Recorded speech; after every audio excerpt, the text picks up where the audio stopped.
বৃষ্টির দিনে ইলিশ মাছ ভাজার কাহিনী। সকাল থেকেই আকাশটা ছিল একটু গোমরা মুখে। একটু পরেই শুরু হলো টুকটাক বৃষ্টি। সেই মন ভেজানো বৃষ্টির শব্দ, জানালার কাছে জমা জলের ছাপ, আর করকরে হাওয়া, সব মিলিয়ে বাড়িতে যেন এক অন্যরকম আমেজ।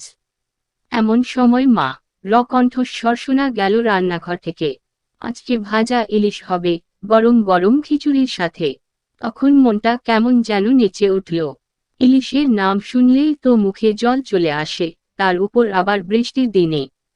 মা কাঁচা সর্ষের তেল গরম করতে করতে বললেন, তেলটা ঠিক মতো গরম হলে ইলিশটা দিবি, বুঝলি?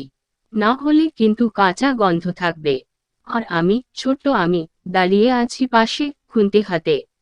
তেলের করকর আওয়াজের মাঝে প্রথম টুকরো ইলিশটা যখন ঢুকলো কড়াইয়ে, তখনই পুরো বাড়িটা ভরে গেল এক অনন্য ঘ্রাণে। বৃষ্টির সঙ্গে সেই ঘ্রাণ যেন আত্মার গভীরে গিয়ে পৌঁছালো। মা একটু হেসে বললেন, এই ঘ্রাণটাই তো বাঙালির রক্তে মিশে আছে। বৃষ্টির দিনে ভাজা ইলিশ মানেই যেন এক ছুটির দুপুর, এক টুকরো সুখ। বাইরে তখনও টিপটিপ বৃষ্টি চলছে, খিচুড়ি ফোটার শব্দ আসছে পাশের হাড়ি থেকে।